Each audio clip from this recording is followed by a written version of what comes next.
Good morning, students. Today we are going to learn a new poem 3.4 Leisure. Children, what do you mean by leisure? Do you know its meaning? Leisure means the time that is free from duty or work. This time is ours. We can do anything that we wish to do. Okay, so one can use this free time for reading books or for listening music or for playing games or following hobbies, etc. etc. Now let us see in this poem what the poet wants to say about leisure. Let us know about the poet first. William Henry Davies was a Welsh poet and writer. Born on 3rd July 1871 at Newport, United Kingdom.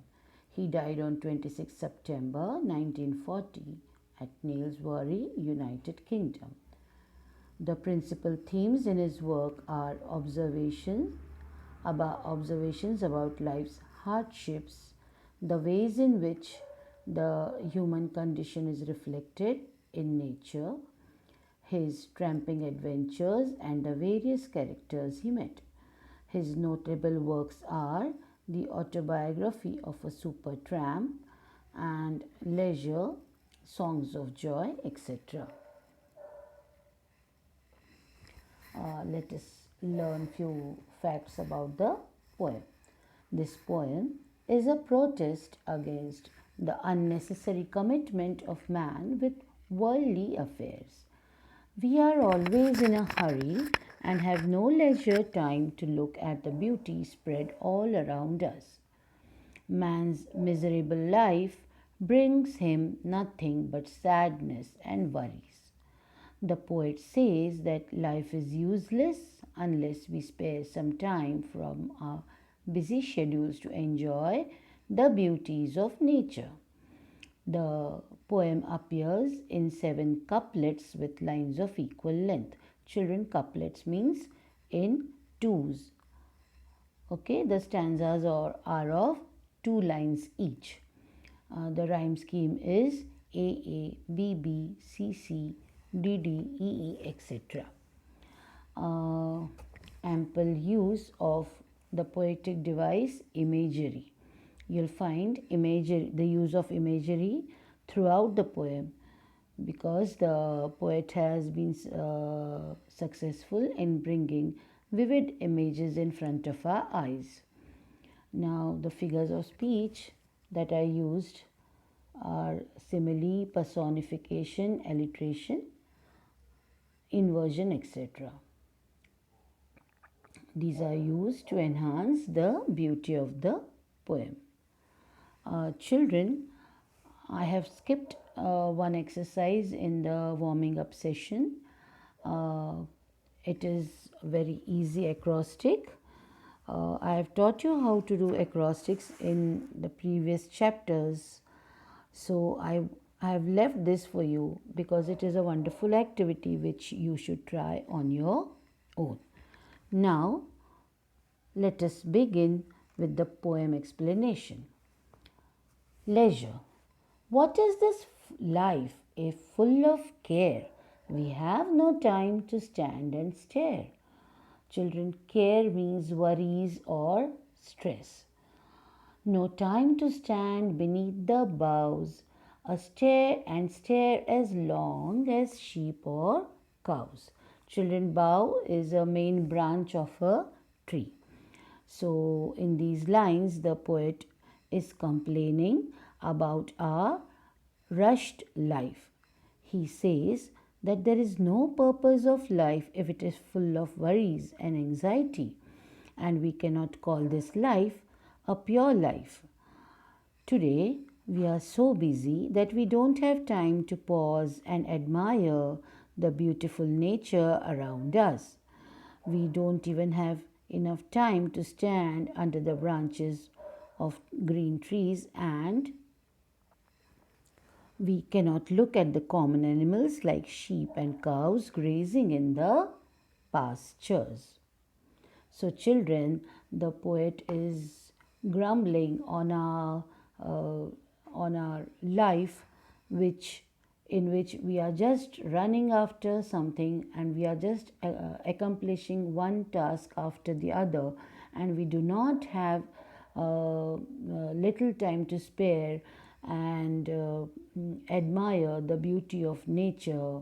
We don't have time to stand beneath means under the branches of a tree and stare uh, as long as sheep or cows means as long as sheep or cows can stare, we don't have time to stare that way. Let us see the next two couplets. No time to see when woods no time to see when woods we pass, where squirrels hide their nuts in grass. No time to see in broad daylight, streams full of stars, like skies at night.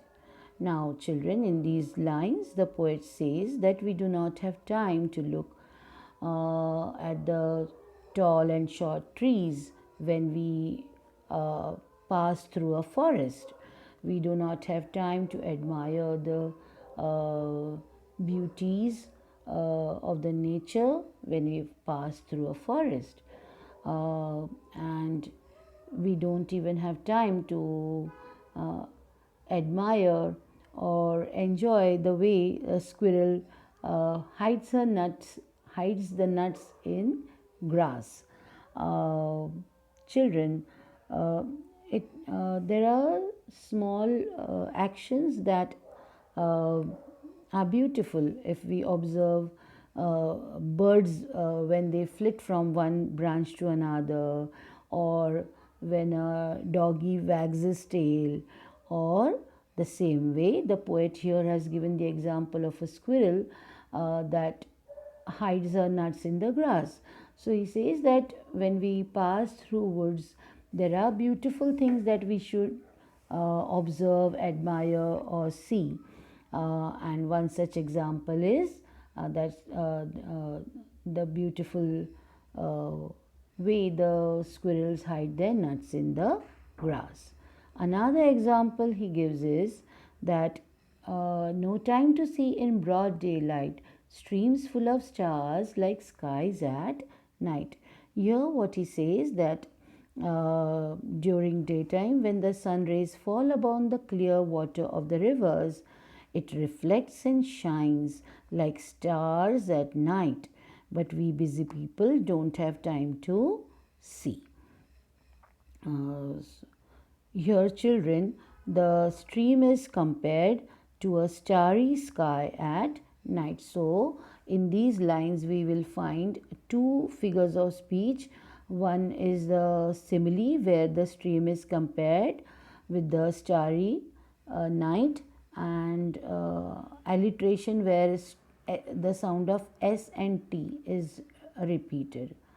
Okay, and in the first two lines, in the first line here in this stanza, we have one more alliteration, that is woods we pass. Here the sound of W is repeated. Okay, so let us see the next stanzas. No time to turn at beauty's glance and watch her feet, how they can dance. No time to wait till her mouth can enrich that smile her eyes began. A poor life this, if full of care, we have no time to stand and stare.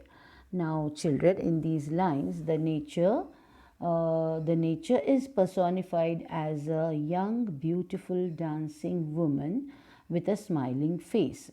So here, the what you call the poet has personified nature as a beautiful woman.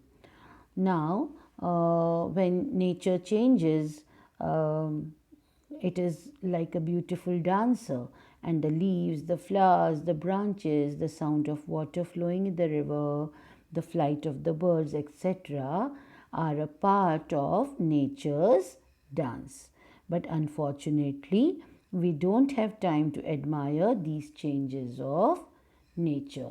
So the poet here says that we don't have time to admire the beauty of nature, and watch our feet how they can dance. Means we don't have time to the beautiful things and the beautiful changes that happen in nature, which are as good uh, as good as a beautiful dance, watching a beautiful dance. The changes in the watching the changes that occur in nature are as good as watching uh, a beautiful dance. Okay. And what does this what comes in the next two lines is that no time to wait till her mouth can enrich that smile her eyes began. Here it means the changes in the nature bring that smile. So let us see what comes in the next two lines. A poor life this, if full of care, we have no time to stand and stare. So, children,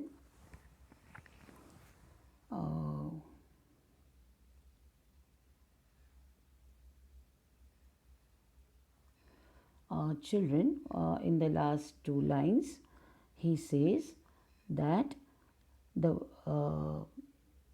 this kind of worried life is a useless life which is under the pressure of the engagements of life and forgets to enjoy the beautiful nature. We don't have time to stand at a place and admire the beautiful nature around us. For this, he regrets our uh, busy life. Children, I hope you understood this poem.